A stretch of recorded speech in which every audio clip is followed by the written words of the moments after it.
12월 13일이고요. 어제 우리가 이제 웹페이지에 있는 컨텐츠를 수집하는 과정을 봤어요.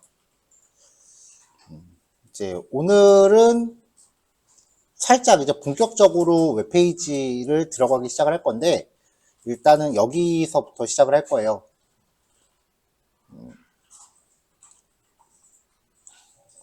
자, 이렇게 이제 여기에서 이제 컨텐츠를 가져올 건데, 여러 가지 형태로 가져올 거예요.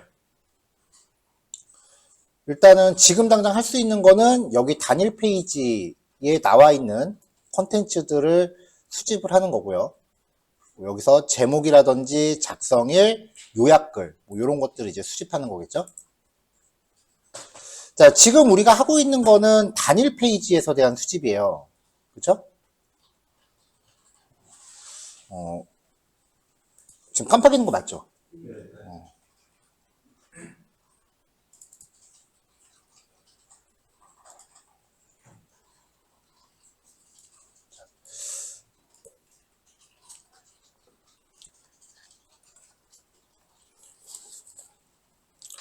오케이.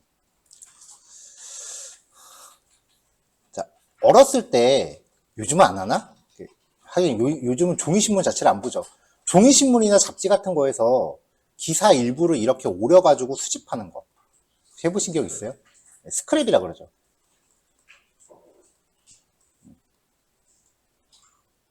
지금 우리가 하는 것도요, 하나의 웹페이지에서 페이지 내용의 일부를 파이썬으로 수집하는 거예요. 그래서 지금 우리가 하는 거는 스크래핑이라 그래요. 하나의 웹페이지에서 콘텐츠 일부를 수집하는 거를 웹 스크래핑이라고 합니다. 지금 우리가 하고 있는 게 스크래핑이에요.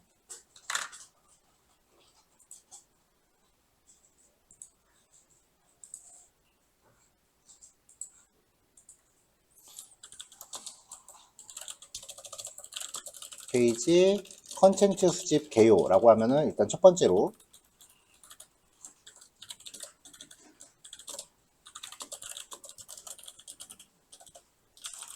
하나의 웹페이지에서 컨텐츠 일부를 수집하는 기술이에요. 그러면 크롤링이라는 거는 뭐냐?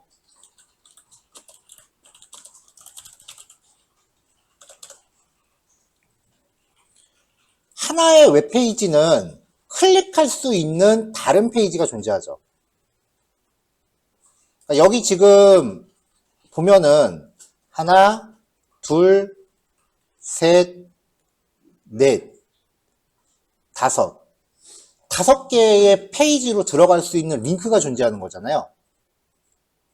하나의 페이지에서 파생되는 연결된 다른 페이지까지 쫓아가서 수집하는 거. 그걸 크롤링이라고 해요.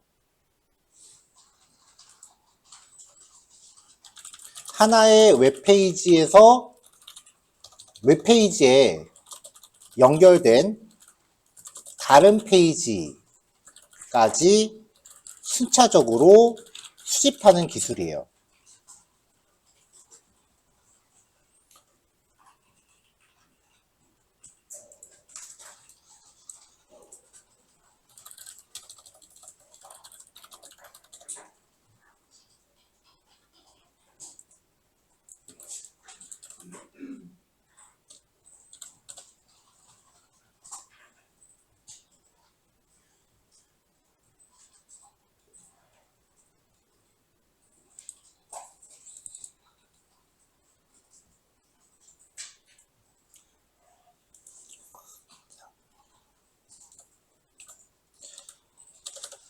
자, 그래서 이제 크롤링을 수행하는 소프트웨어를요, 크롤러라고 하고요.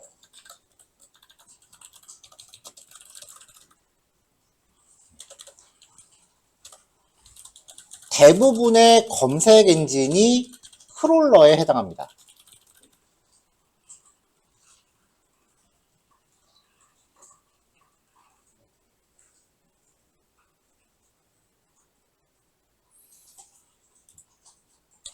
자, 넘버링 수준을 하나 올릴게요.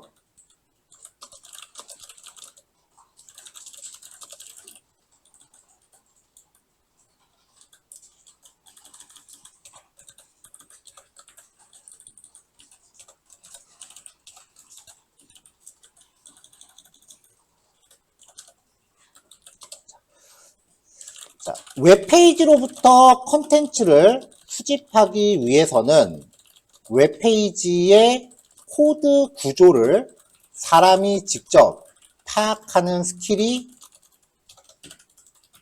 중요합니다.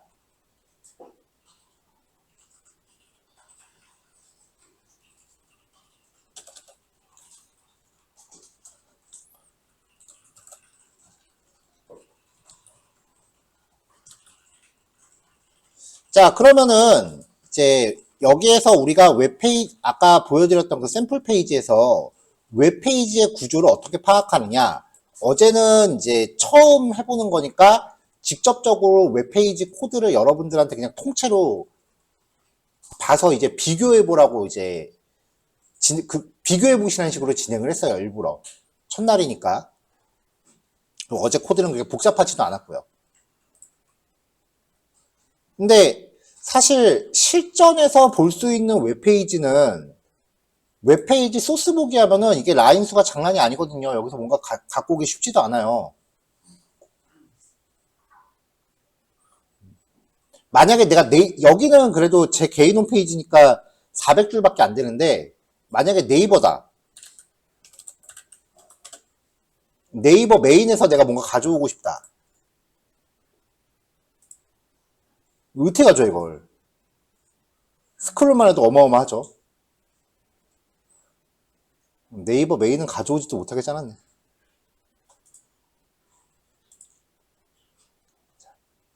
자, 그 다음에 이제 웹페이지 소스 코드 자체도요.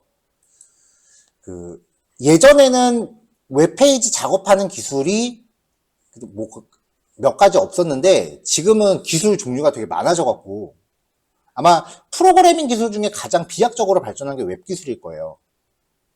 얘는 거의 한 20년도 넘은 기술이고 그리고 여태까지도 기술이 거의 변화가 없이 계속 새로운 것들이 쌓여왔으니까 종류가 되게 많아요. 그래서 똑같이 보이는 웹페이지라도 만들 수 있는 종류가 되게 많기 때문에 소스 패턴이 되게 다양해요.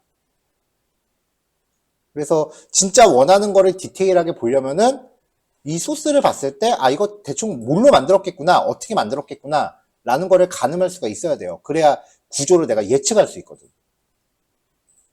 그게 아니면은 장인정신 발휘해서 하나하나 다 봐야지 뭐. 근데 지금 우리한테 필요한 거는 장인정신이에요. 왜냐면 그런 스킬을 쌓을 만한 시간적 여유가 없기 때문에. 자, 그러면 이제 진짜 맨땅에 헤딩을 해야 되느냐? 그건 아니고요. 자, 이제부터 웹브라우저, 지금부터 웹브라우저라 하면 무조건 구글 크롬을 뜻합니다. 다른 건 절대 꺼내지도 마세요. 자, 크롬 브라우저 상태에서요. F12키를 누르시면요.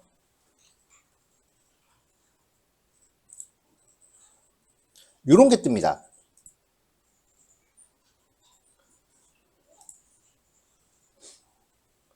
위치는 얼마든지 바꿀 수 있어요.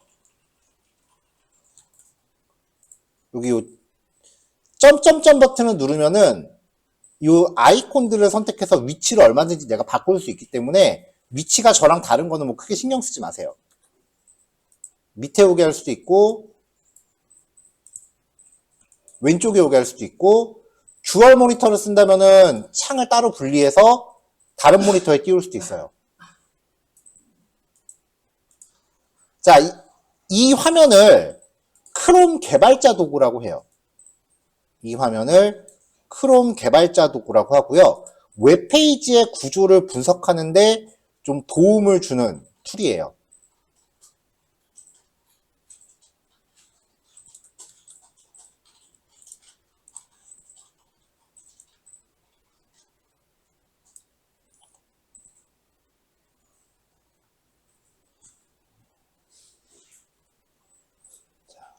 자, 이 개발자 도구를 띄워놓은 상태에서 상단 탭은 여기 요소라고 되어 있는 거를 선택하시고요. 영문 버전으로 나오는 분들은 엘리먼트라고 되어 있는 걸 선택하시면 돼요. 근데 영문 버전으로 나오고 있는 분들은 위쪽에 파란색으로 버튼 나올 거예요. 한국어 버전으로 바꿀지 여부를 물어보는 파란색 버튼 나와 있을 거예요. 누르시면 이제 한글 버전으로 바뀌고요. 뭐 중요한 건 아니고요.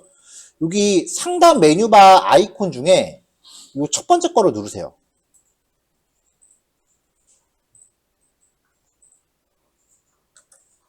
이걸 누르면, 이걸 누른 상태, 눌러져 있는 상태에서 웹페이지에 마우스 이렇게 갖다 대면은 영역이 선택이 됩니다. 클릭이 아니에요. 그냥 마우스 갖다 놓는 거예요. 이렇게. 내가 제목만 취득하고 싶다라고 하면 여기 제목에다 마우스 올리면 되고, 본문만 가져오고 싶다라고 하면 이제 본문에다가 마우스를 올리면 되고, 여기 컨텐츠를 통째로 가져오고 싶다. 그러면 여기를 포괄적으로 가져올 수 있는 영역을 찾아야겠죠, 이렇게.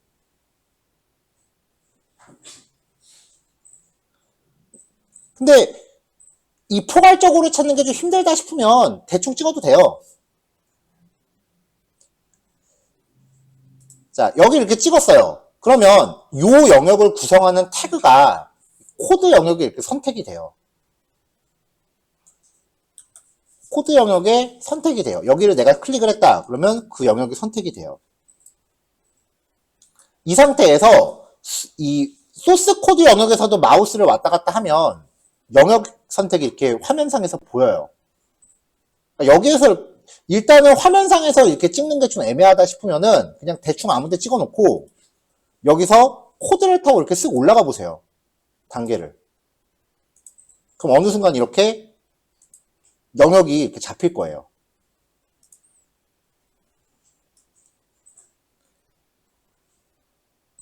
자, 지금 여기서는 요 게시글 하나를 포함하는 요 영역을 선택하려고 합니다. 요 게시글 하나 단위로 선택을 하려고 해요. 그래서 찾아봤더니 아티클 클래스가 포스트라고 하는 단위가 나와요. 자, 지금 요 게시글은 이 페이지에서 고유한 건가요? 그쵸? 여러 개가 있는 거죠. 하나, 둘, 셋. 한 페이지에 5개가 나와요. 그러니까 이런 그 게시글을 포함하는 이 박스 영역은 지금 여러 개가 있죠. 그러니까 이거는 아이디겠어요? 아이디는 절대 아닐 거예요. 아이디는 그 페이지에서 고유한 거니까.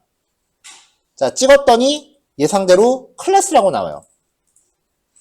클래스라는 속성이 지금 5개가 있죠.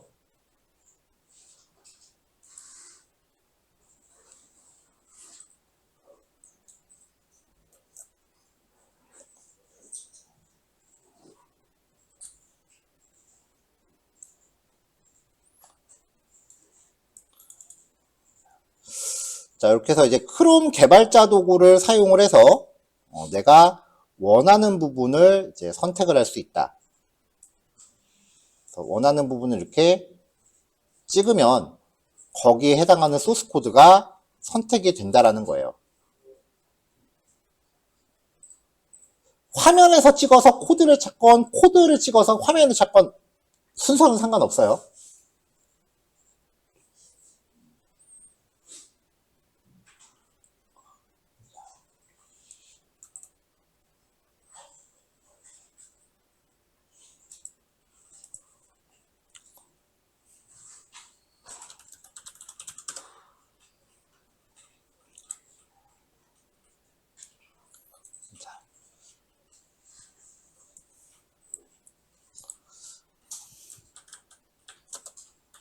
자, 그래서 크롬 개발자 도구.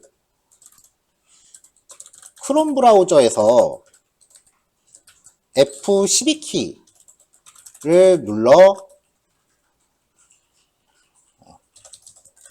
누르면 표시되는 웹페이지 분석 도구예요. 여태까지 열심히 설명했으니까 뭐 디테일한 말을 안 적어도 될 것 같고요.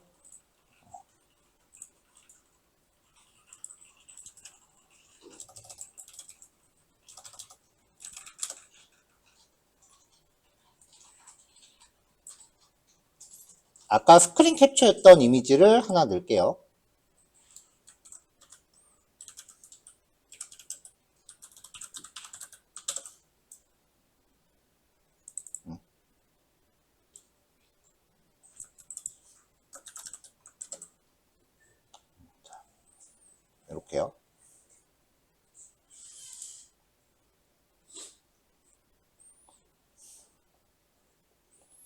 자, 일단 제가 이 상태로 푸시를 하나 했는데, 깃허브이 어떻게 들어가는지 봅시다.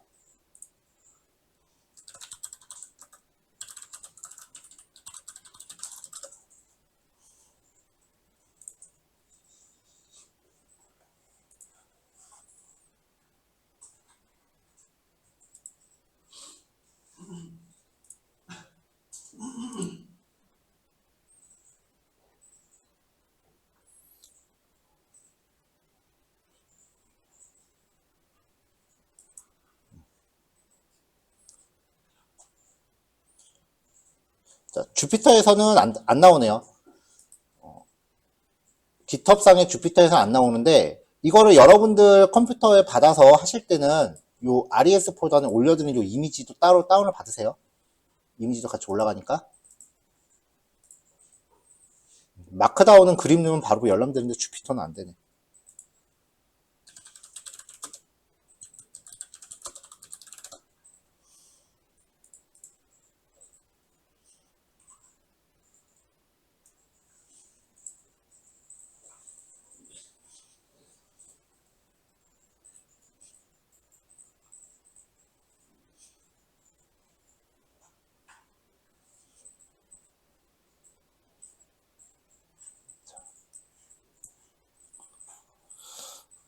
자, 그럼 이제 요 내용을 기반으로 해서 코드를 가져와 보자고요.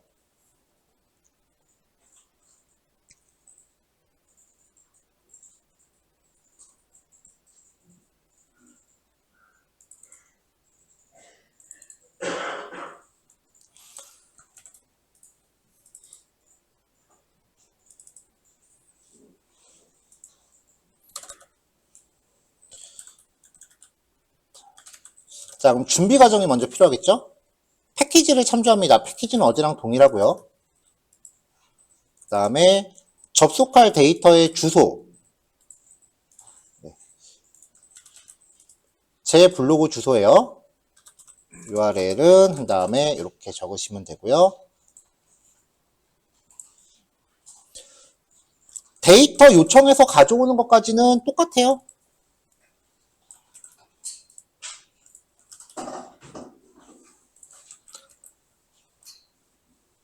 세션 생성해서 이제 가져오기까지만 하면 되니까 세션 생성하고 데이터를 가져오겠습니다. 자, 데이터를 가져온 다음에 그 BS 포깃체로 변환해야 돼요.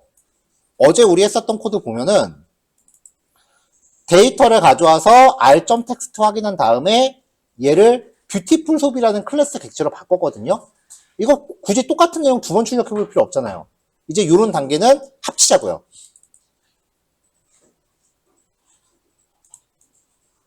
소스 코드를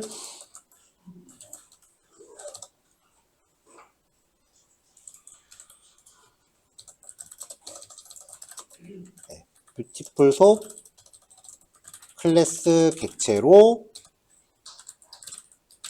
변환을 해주면 되겠죠.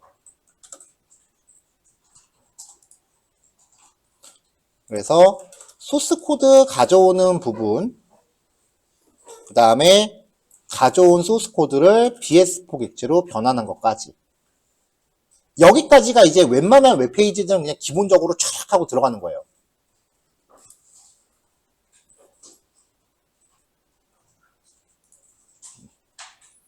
사실 여기서 조금 더 기교를 좀 부린다라고 하면 지금 우리가 앞부분에 이런 코드들 거의 비슷하게 들어가잖아요.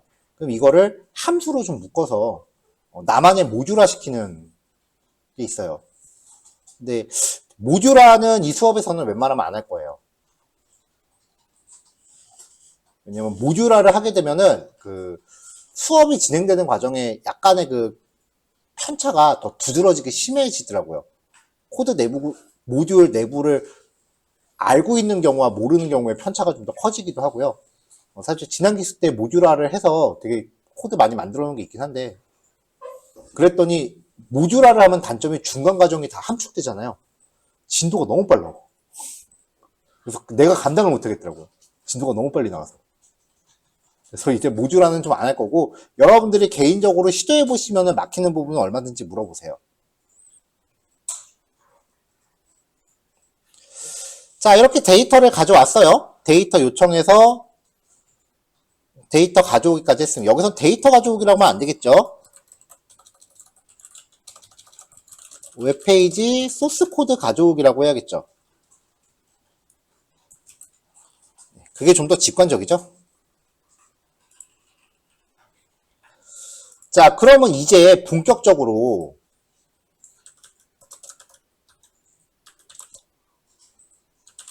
데이터 추출하기.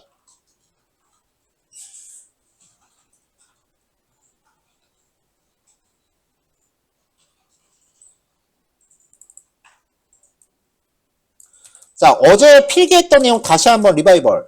속 객체 셀렉트 메서드의 CSS 선택자를 파라미터로 전달해서 원하는 부분을 추출한다. 리턴 결과는 항상 리스트 형식이다. 그럼 아까 확인했었던 거. 여기서 하나의 게시글 영역은 이제 포스트라고 하는 클래스로 있죠. 그러니까 포스트는 속.셀렉트 클래스니까 앞에 붙는 기호 뭐죠? 점. 그쵸, 이렇게 해서 포스트를 출력하면은 이제부터는 출력된 게 다소 복잡할 거예요. 그러니까 이걸 다 출력하지 말고 그냥 대충 일부 어차피 주피터가 중간에 좀 점점점에서 이렇게 축약을 해주니까 대략적으로 일부만 보신 다음에 내가 원하는 부분에 얼추 부합하는지를 체크하셔야 돼요.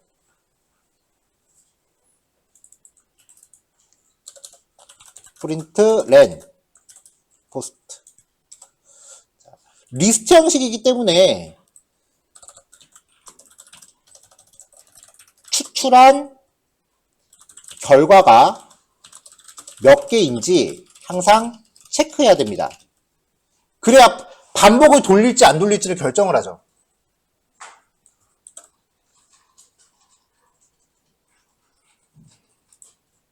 여기 가져오고 나면은 이제 길이가 5개죠? 이건 반복 돌려야겠네요.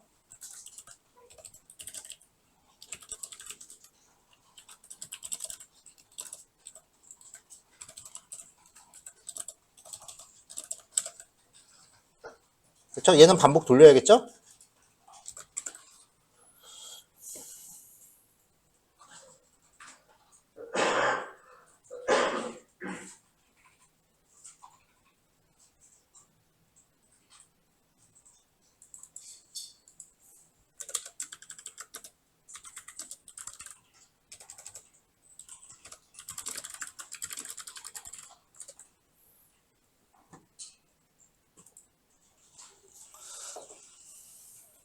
자, 그럼 이제 이 포스트를 가지고 반복을 돌리면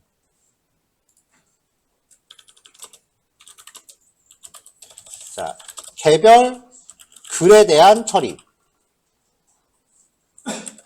일단 이걸로 반복을 돌려야죠. for v enumerate post. 반복 돌릴 때 인덱스를 가져갈지 아니면 그 원소를 바로 추출할지 그때그때 상황이 좀 다르잖아요. 판단하기 귀찮으면 그냥 무조건 2개 같이 돌리세요. 여기서 프린트 v라고 하면 이 v 단위가 하나의 게시글이죠.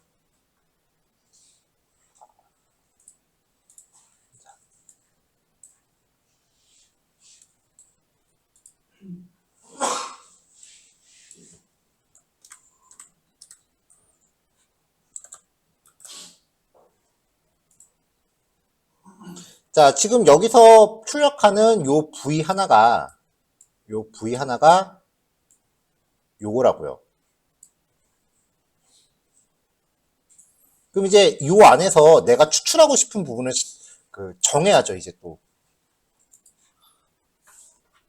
일단 나는 제목을 뽑아보고 싶고요. 그 다음에 작성자는 뭐 어차피 한 명이니까 뭐 뽑을 필요 없고, 작성일. 그 다음에 요약글. 여기 보면은 태그도 있어요. 그 다음에 이거 전체적으로 클릭하면은 페이지가 이동할 테니까 요거는 HTML 태그 딴 건 몰라도 이건 외우세요. 클릭했을 때 페이지가 이동하는 태그는 A 태그예요. A에 href라는 속성으로 주소가 걸려 있어요. 이걸 이제 링크라고 부르거나 아니면 앵커 태그라고 불러요. 그래서 여기 /A라고 해서 닫혀 있을 거예요. 요만큼이 클릭 가능하다면 A라는 녀석이 항상 무조건 얘를 감싸고 있어요. 예외는 5% 있어요. 5% 예외가 있을 수 있어. 자바스크립트라는 걸로 페이지 넘기면 대책 없어요. 그래서 어저께 우리가 이 A라고 하는 태그에서 클릭했을 때 이동할 주소를 추출하는 연습도 했거든요. attrs 속성 가져와서. 그래서 게시글의 주소도 추려와 볼 거예요.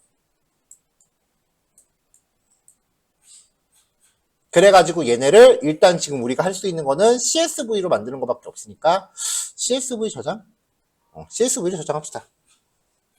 그렇게 진행을 할 겁니다. 자, 시간 좀 걸릴 거니까 좀 미리 쉽시다. 자, 지금 15분이고요. 좀 쉬었다가 모일게요. 대충 25분쯤까지 오세요. 자, 앞교시 때 이제 포스트라고 하는 단위를 가져왔어요. 여기에서 이제 페이지를 일단 제목부터 한번 가져와 볼게요. 요 영역 안에서 제목. 여기 제목을 딱 찍어 보면은 코드가 이렇게 선택이 됩니다.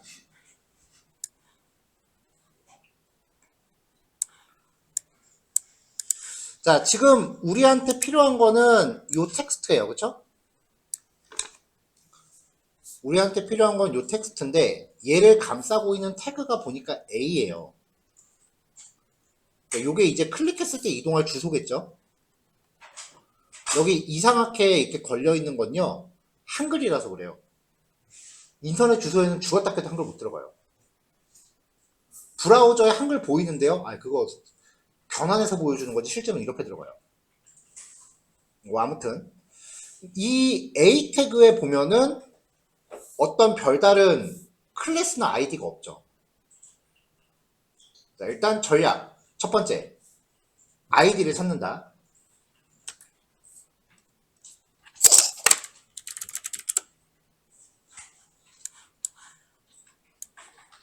자, 전략 첫 번째 고유한 요소인 경우 아이디 속성을 찾는다.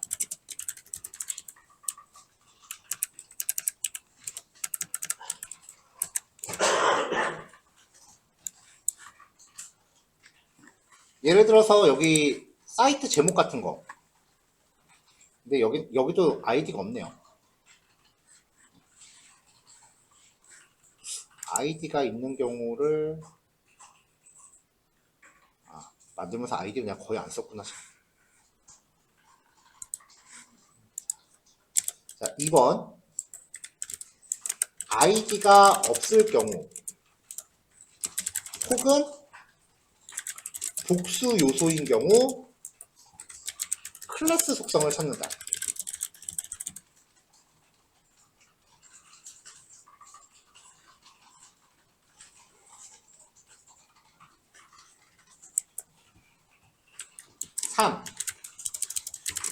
둘 다 없을 경우 몇 단계 HTML 태그를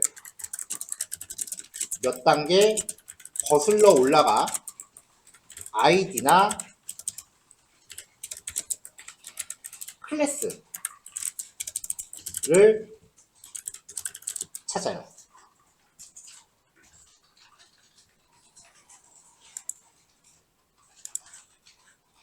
자, 그러니까 얘 같은 경우는 없으니까 한 칸 위로 올라가면은 위에 클래스가 있죠. 왜냐면 속성 같은 경우는 진짜 마지못해 쓰는 거예요. 다른 표현 방법은. 일단 기준은 클래스 아이디 태그 이름이에요. 나머지는 진짜 마지못해 쓰는 거예요. 자, 이때 아이디와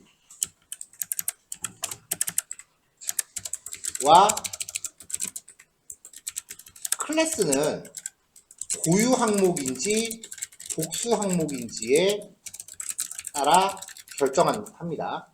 근데 클래스가 반드시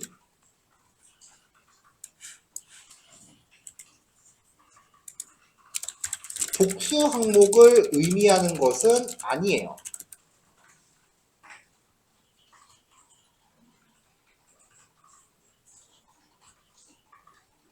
예를 들면은 여기 이 포스트 영역 안에서 요게 지금 V죠. 이 포스트 영역이.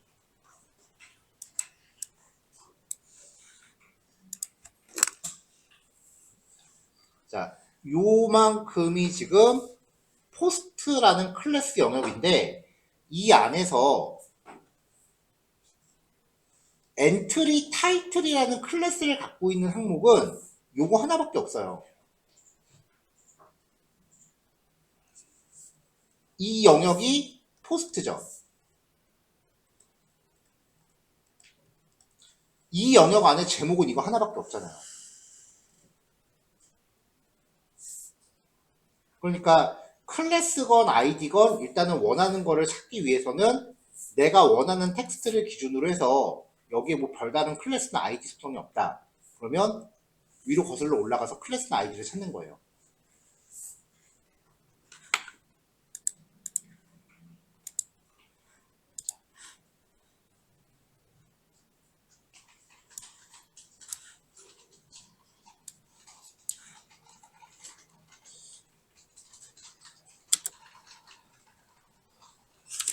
자,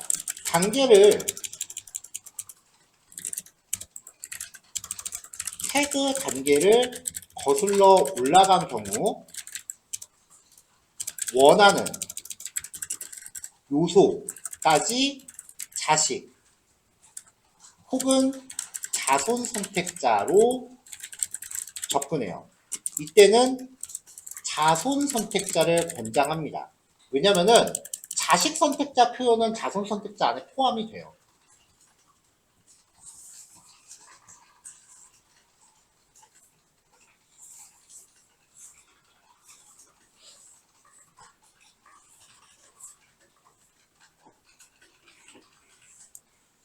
자, 요 단계를 통해서 이제 원하는 부분을 찾는 거예요.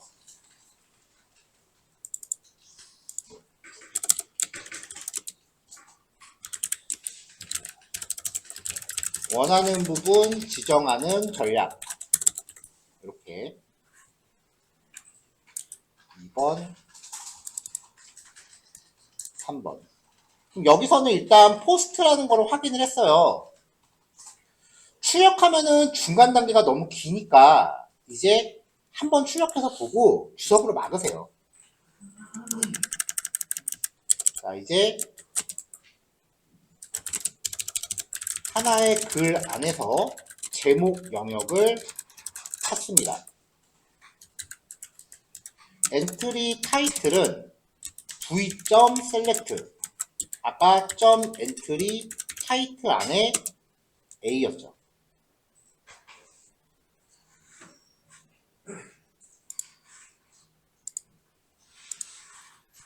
그렇죠?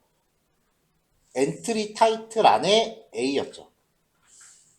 요 안에서 텍스트를 뽑으면은 주소잖아요.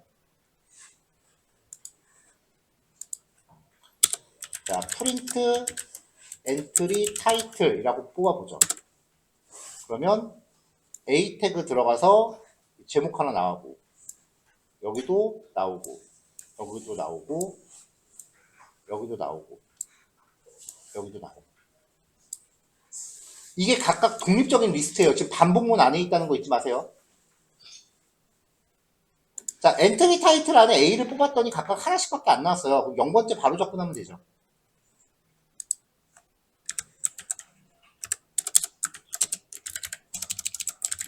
추출된 요소가 하나만 존재함, 게시글 안에서 각 게시글 안에서 하나만 존재하므로 0번째 원소에 직접 접근합니다. 반복문 돌릴 필요가 없다는 거죠. 자, 그래서 타이틀은 엔트리 타이틀의 0번째 점 텍스트 점 스트링.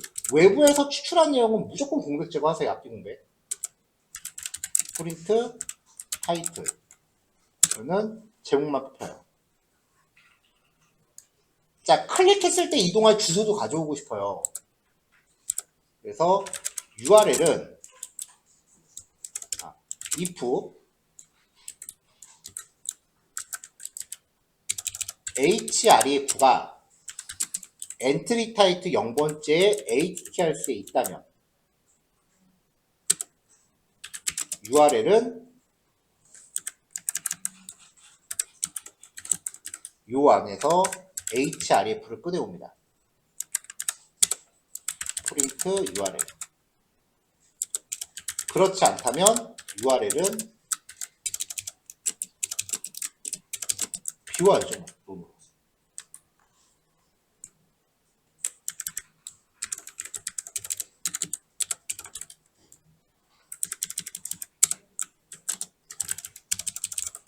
클릭 시 이동할 페이지의 주소.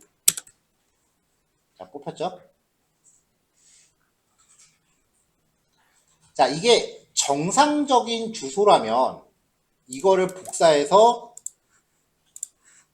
브라우저에 붙여 넣었을 때 페이지가 이동을 해야 되는데 검색만 돼요. 이것도 약간 웹적인 배경 지식을 좀 갖고 있어야 되는데, 클릭해서 주소가 왔어. 클릭했더니 페이지가 이동하면서 주소가 나왔죠? 자, 여기 주소 보면은 주소에 한글 들어있잖아요. 이거를 제가 복사할게요. 복사해서 메모장에 붙여볼게요. 한글 부분이 이렇게 바뀌죠. 인터넷 주소에 한글은 원래 죽었다 해도 못 들어가는 거예요. 이건 예외 없어요. 브라우저는 그냥 이렇게 표기된 거를 한글로 역변환해서 보여줄 뿐이에요. 자, 우리가 수집된 주소랑 웹브라우저에서 직접 접근해서 가져온 주소를 비교해 볼게요.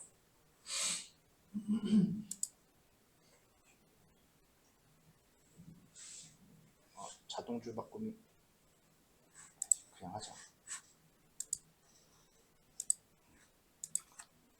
자, 위에 거는 브라우저에서 가져온 거고요. 밑에 붙여놓을 거는 우리가 수집한 거예요.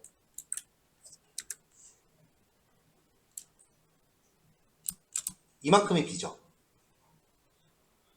같은 사이트 안에서 페이지 이동할 때는요, 주소 지정할 때 앞부분에는 없애도 돼요.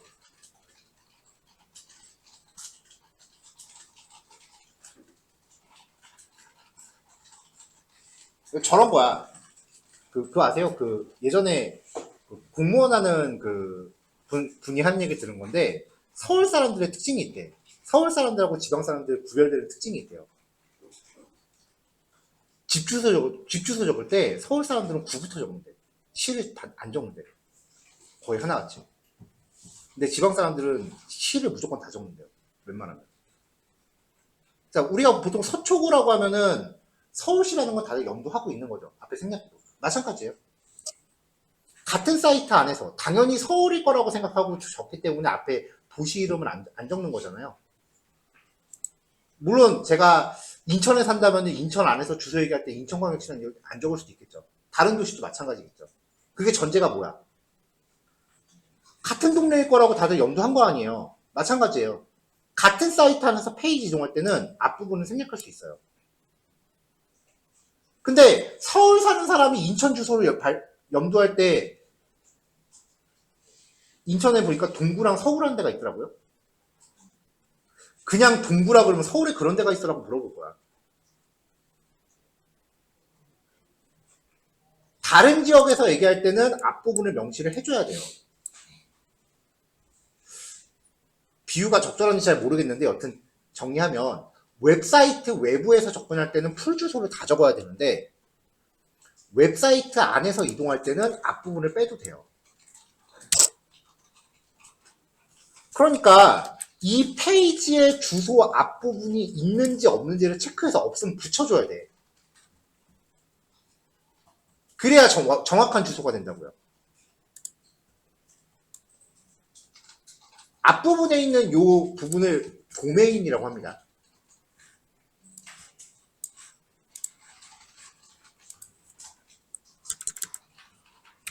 자, 그래서 주소를 뽑아왔다면 수집된 주소에 도메인이 없다면 덧붙여 줍니다. 사이트 주소 도메인 부분은 앞에 변수를 정의해놨죠. 맨 위에 보면은 URL이라고 정의해놨어요. 이게 있는지 없는지 검사하면 돼. 네, 그러려면 이거 슬래시 빼야겠다.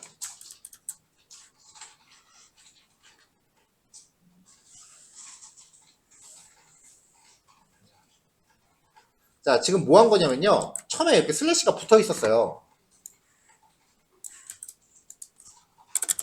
요 주소에서 나중에 이 URL을 앞에다 붙여줄 거예요.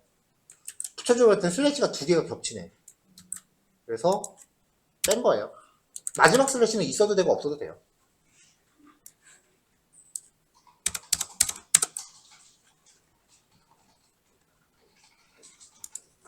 자, 그래서 if 여기 변수가 URL이니까 위에 있는 URL하고 변수가 겹치네요. 이런 실수 안 해야 돼요. 무슨 말이냐면 아까 위에 변수를 제가 URL이라고 정의했거든요. 근데 밑에서 변수 또 URL이라고 만들어 버렸잖아. 그럼 위에 있는 변수 없어지겠죠. href라고 변수 이름 바꿉시다.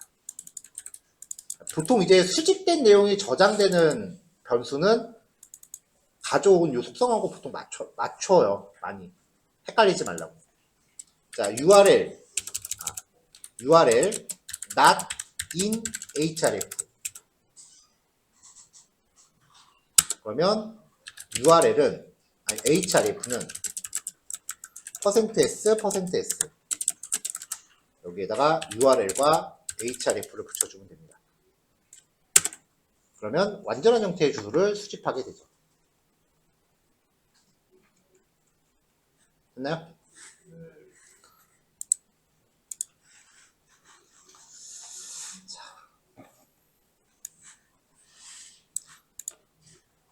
잘못해서 눌러버렸네.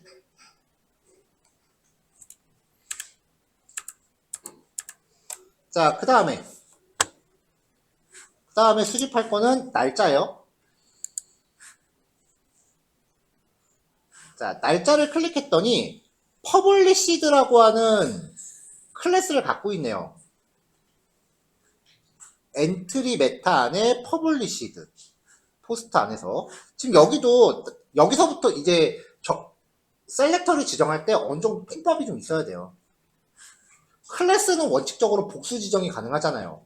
그럼 과연 이 안에서 이 퍼블리시드가 요거 하나만 있을 것이냐, 어디 또 있을 것이냐. 요 하나의 게시판 또 있을 것 같아 보여요? 날짜 여기밖에 없잖아. 그러면 그냥 점 퍼블리시드라고 바로 찍어버리는 거지. 근데 만약에 이거랑 비슷한 게 더 있을 것 같다. 그러면 한 두어 단계 올라가서 이 구조 패턴을 고유하게 만들어줘야 돼요. 자, 퍼블리시드. 근데 봤더니 여기도요. 출력되는 날짜는 이렇게 되고 있네요. 어거스트 21, 2023 이렇게요. 근데 여기 데이트 타임이랑 속성으로 우리한테 원하는 형식이 있고요. 그러면 텍스트를 뽑는 것보다 속성을 뽑는 게 더 유리하겠죠. 그러니까 상황에 따라 텍스트가 아니라 속성을 취해야 될 때도 있다고요.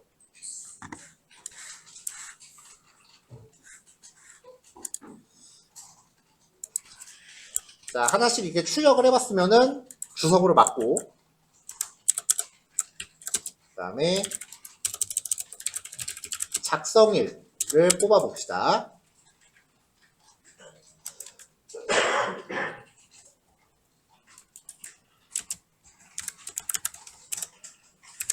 퍼블리시드는 v.select.published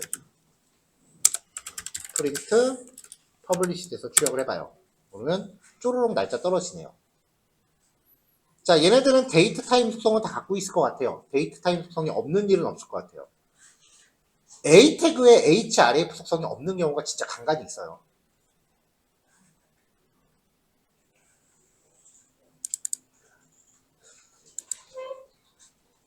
자, 그럼 이제 여기서는 데이트 타임 속성 그냥 바로 접근할게요. 데이트 타임은 퍼블리시드의 0번째에 HTRS의 데이트 타임.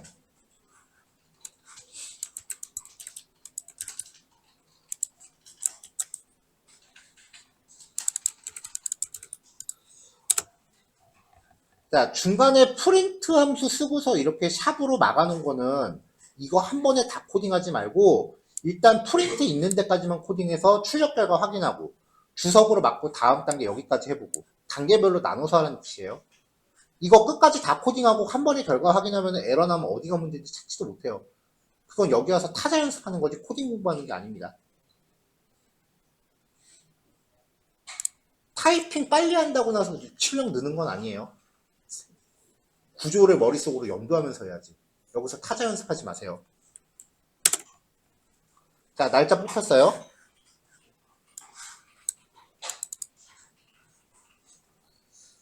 자, 그 다음에 이제 게시글. 자, 게시글은 봤더니 위에 같은 경우는 한 덩어리만 있어서 그냥 P만 있나? 했는데 몇 군데 같이 비슷한 패턴이 있는지를 확인을 해야 돼요. 여기는 요약글이 두 덩어리가 있죠. 그러니까 아까 찍었었던 P 하나만 갖다가는 안 된다는 거지. 얘네를 모두 아우를 수 있는 곳이 있어야 되는 거죠. 자, 그래서 위쪽을 찍었더니 엔트리 컨텐츠래요.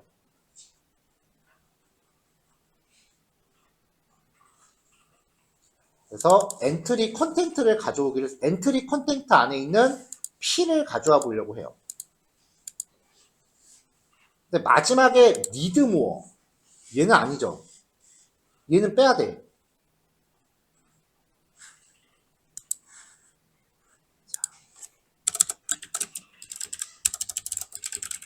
요약글을 가져옵니다. 엔트리 컨텐츠는 v.select 일단 날짜 출력한 거 주석으로 맞고요.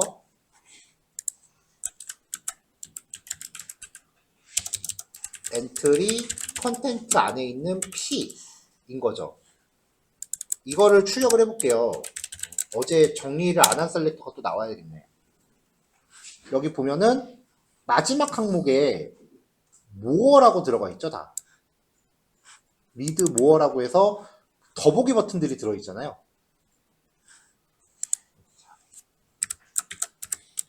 그러면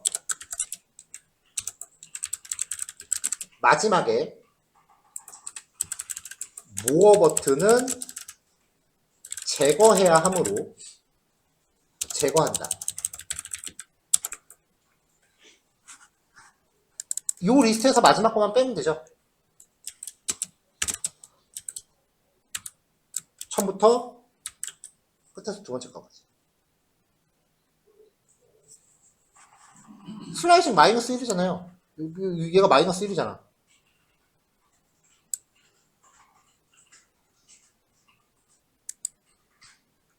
앞에 아무것도 없으면 처음부터죠.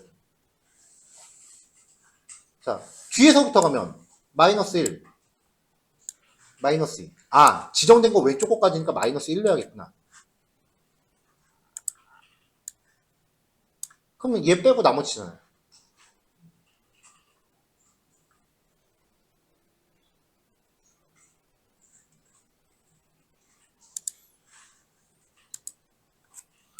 아니, 왜 여기서 다들 갑자기 표정이 이렇게 난해해져? 10, 20, 30, 40일 때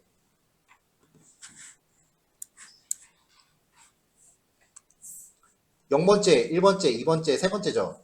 뒤에서부터 가면 마이너스 1, 마이너스 2, 마이너스 3, 마이너스 4죠. 슬라이싱 할 때 앞에 아무것도 없으면 처음부터죠. 그 다음에 얘는 무조건 지정된 거 왼쪽 거까지라고 그랬죠. 그러니까 이거잖아. 마지막 거 뺀다고요.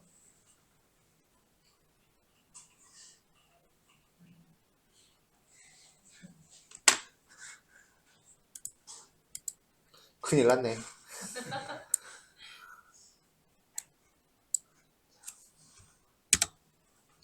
자, 이거는 이제 파이썬적인 접근이고요. CSS 선택자적인 접근이 하나 더 있어요. 이거 어저께 제시한 게 아닌데 사실 요거는 당연히 다 알고 있을 거라고 생각해서 그냥 이렇게 하는 것도 있습니다라고 생각하고 이건 지워버릴 생각이었거든요. 요거는 이제 각자들 메모하시고. 자, 여기서 need more라는 마지막에 more 버튼은 need more라는 클래스가 적용이 돼 있어요. 엔트리 컨텐트 안에 P를 가져오는데 need more를 빼고 가져올 거예요. 가상 클래스 not need more.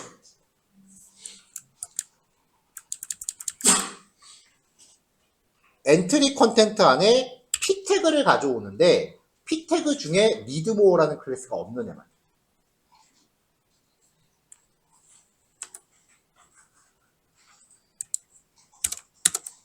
그러면 내용만 가져옵니다.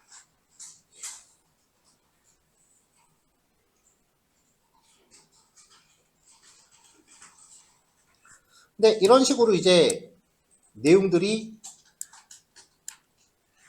이렇게 P 태그가 두 덩어리씩 있는 것도 있으니까 이건 텍스트를 처리하려면은 반복 돌면서 반복 돌면서 텍스트를 추려서 우리가 문자를 덧붙여줘야 돼요.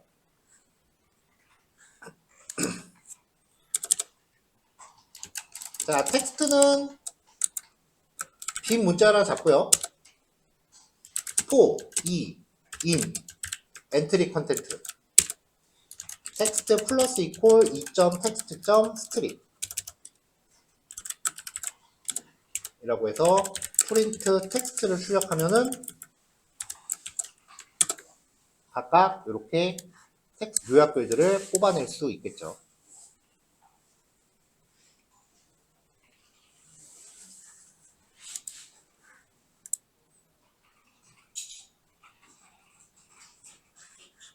그래도 문장 간의 연결이니까 뒤에 공백 하나 넣어줄까요? 여기 공백 하나 넣어준 거예요.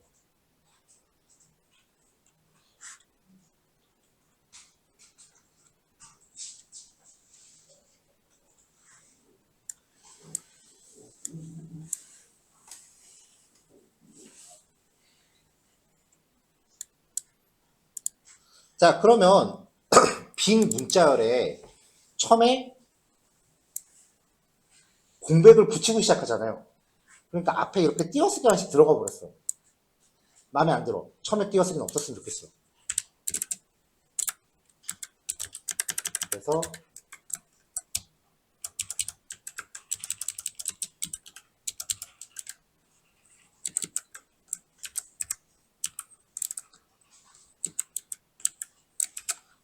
에너미레이트를 걸고 if i가 0보다 크면 텍스트 플러스 이퀄 띄어쓰기 하나 붙이고 나머지 경우에 텍스트 플러스 이퀄 v 점 텍스트 점 스트링. 자, 다르게 써봅시다. 0보다 크면 플러스 v 점 텍스트 점 스트링. 그렇지 않으면 텍스트는 요거죠.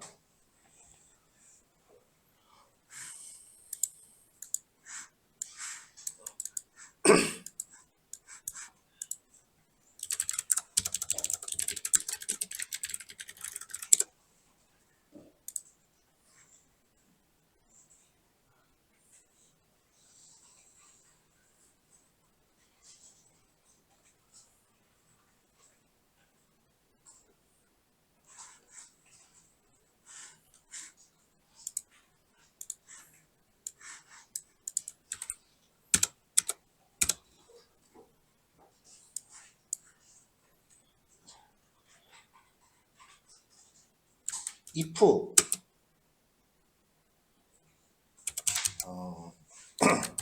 num이 어떤 숫자가 있다고 칠게요. if num을 2로 나눈 나머지가 0이면 리절트에는 짝수, 그렇지 않으면 리절트에는 홀수라고 되어 있을 때 축약 문법입니다. 파이썬에선 이걸 3학년 산자라고 쓰는데, 리절트는 일단 참일 때 대입될 값을 무조건 넣어요.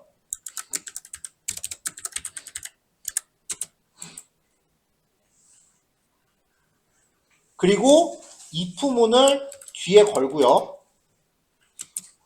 else를 바로 붙여요.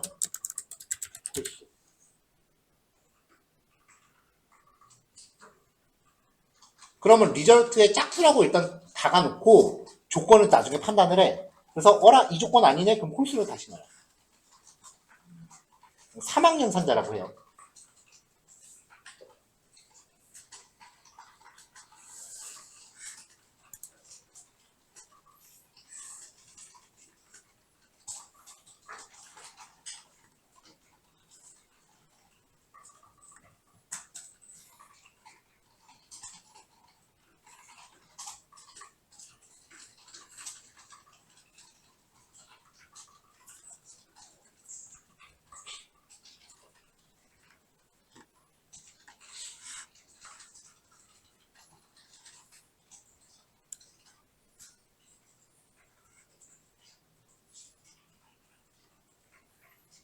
자, 넘어갈게요.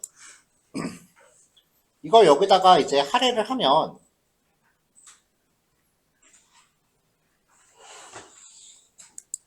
이건 조건을 뒤집는 게 더 이쁘겠다.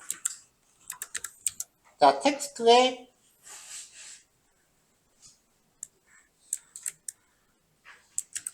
이렇게 연결을 하는데 if i가 0보다 크다면에 대해서 else를 걸었을 때 얘만 연결해라.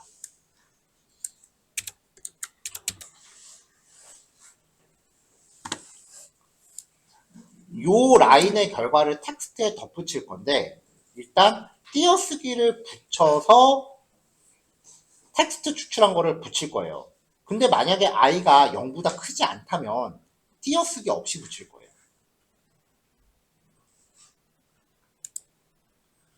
이렇게 해서 실행하면 앞에 띄어쓰기 없이 나오죠.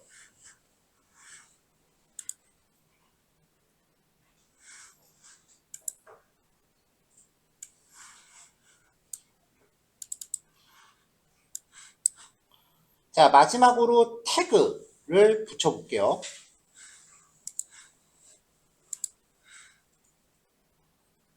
자, 태그스. 태그 링크 안에 있는 A 태그 안에 있죠. 태그 링크스 안에 있는 A 태그.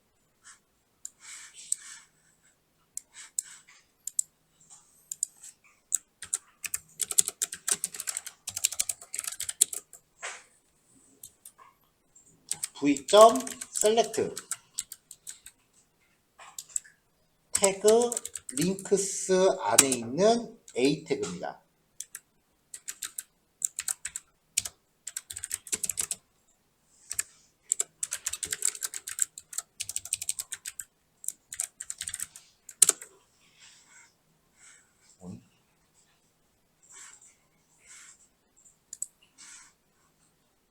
왜 하나도 안 나올까요?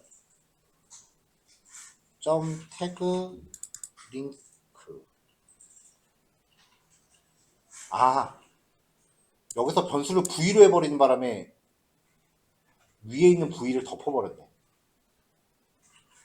반복 도는 게 더 신기한데 지금. J하고 W로 할게요. 지금 밖에서 사용한 밖에 있는 if문에서 IV를 만들었는데 안에서 IV를 또 만들었기 때문에 반복이 꼬였어요. 그래서 변수를 J랑 W로 바꿀게요.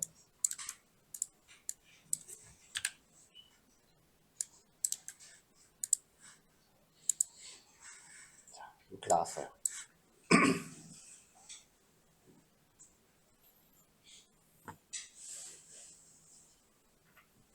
자, 그럼 여기서 또 각자 텍스트를 추출해야겠죠? 근데 지금 여기에 각각 태그가 하나씩밖에 안 들어있잖아요. 근데 태그라는 게 반드시 하나만 있으리란 보장은 없죠.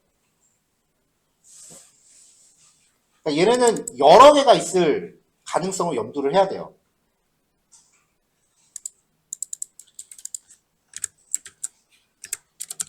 자, for JW in enumerate tag links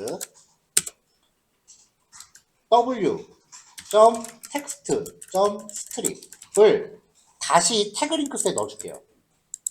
태그 링크스의 I 번째는 어떻게 처리하는지는 그냥 그때그때 내가 정하는 거예요. 뭐 정해진 규칙은 없어요.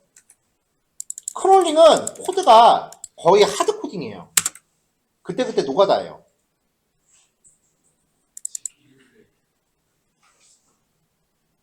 뭐가 잘못된 거지? 아, 여기.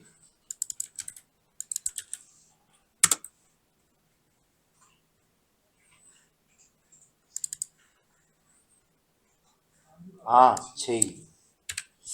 슬슬 헷갈리네. 자, 이렇게 들어왔죠? 자, 그럼 얘네가 이제 태그가 여러 개 있으면 배열의 원소가 여러 개 될 거 아니에요? 지금 우리는 이걸 CSV로 묶을 거니까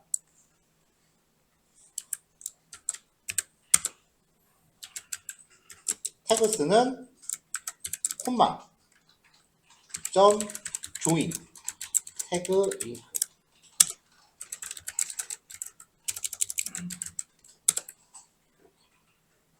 태그가 여러 개 있으면 쉼표로 묶이겠죠. 자, 이렇게 해서 지금 취득한 내용이 타이틀, 그 다음에 href, published, date time, entry content, 텍스트, 그리고 태그스 이렇게 나왔잖아요. 수집된 정보, 이제 이거를 뭐 CSV로 저장하고 어떻게 쓰면 이제 그때부터 여러분들 맘이에요. 정보를 하나의 딕셔너리를 묶을게요.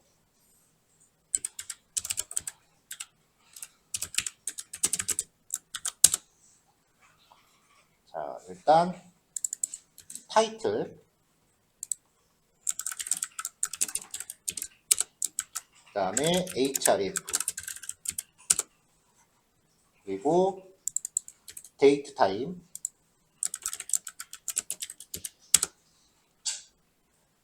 그 다음에 텍스트. 제이슨 키도 여러분들이 정하고 싶은 대로 정하는 거예요. 답 없어요. 그 다음에 마지막에 태그.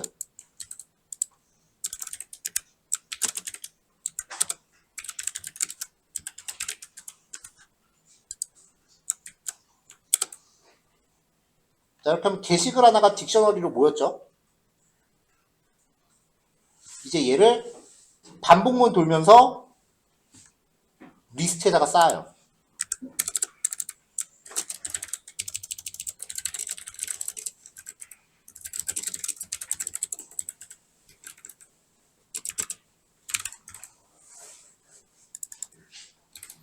저 마이 데이터에다가 얘를 넣어줘요.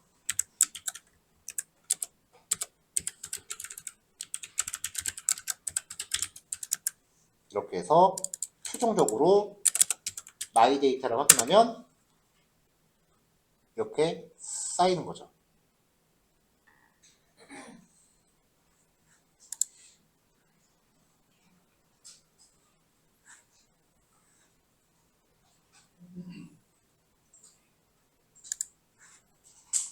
자, 그래도 마무리는 해야죠.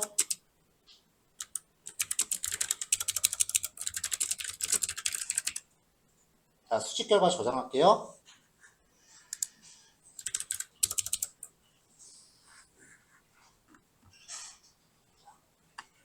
데이트 패키지 하나만 더 가져올게요.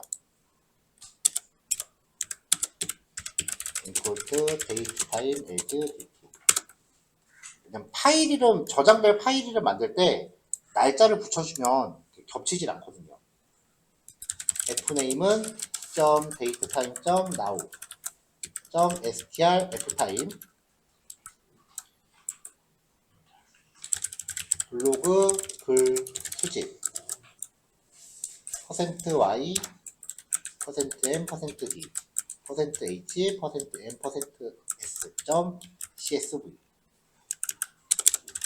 with open fname write 인코딩은 UTF-8 as F for item in my data.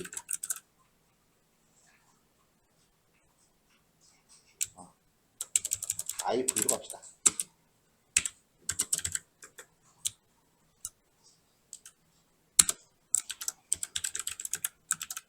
if i가 0이면 타이틀은 v.key 리스트. 첫 번째는 제목 넣어줘야 되니까 여기에 쉼표 붙이고요. v. 여러 번 했던 코딩가 그냥 쭉쭉 나갈게요. %s 역슬래시 n.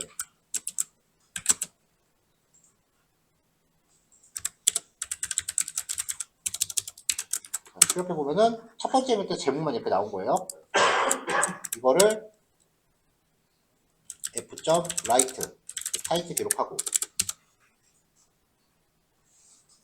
자, 그 밖에는 이제 나머지 내용들 적어줘야 되는데, 아까 태그 같은 거나 문장 안에 지금 쉼표가 들어있을 가능성이 너무나 농후해. 게시글이니까. 그러니까 이런 걸로 CSV 만들 때는 각각의 값들 따옴표로 묶어줘야 된다 그랬죠.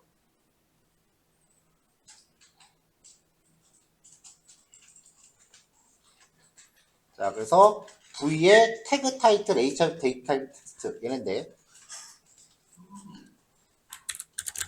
컨텐트는 v.values를 리스트로 묶어요.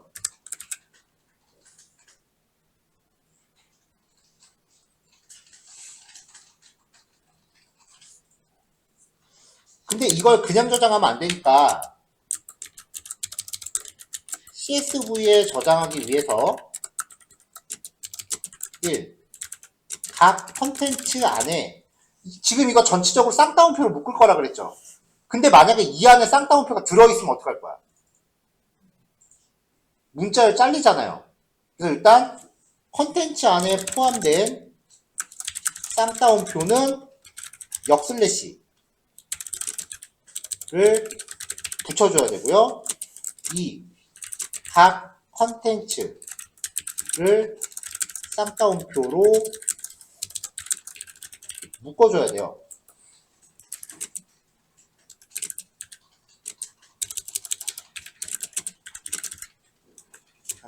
자꾸 엔트리 컨텐츠가 나오네. 자, 그래서 w.replace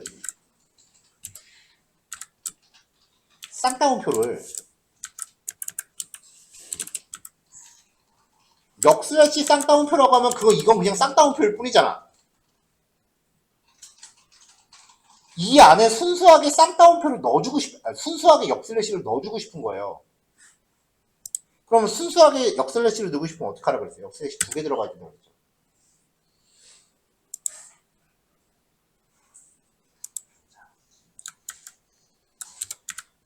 쌍따옴표 %s 쌍따옴표 요 형태에다가 갖다 붙여줄 겁니다. 자, 이거를 컨텐트의 제2번째에다가 다시 넣어줄게요.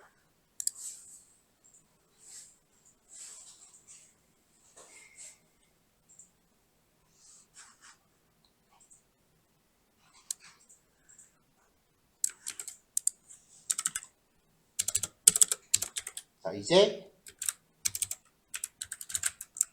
컨텐트를 쉼표 단위로 묶어서 줄바꿈 하나 붙여갖고 처리를 합니다. 얘를 f.write로 넣어주면 되죠.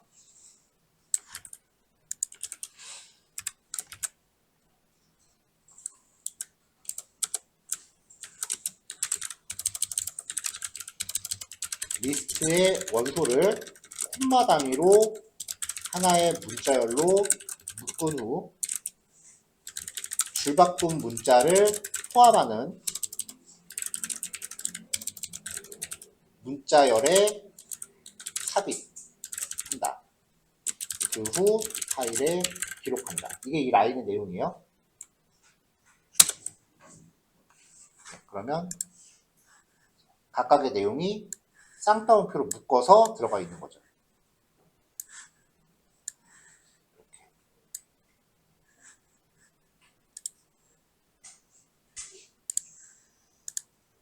그러면 항목이 깔끔하게 나눠지죠.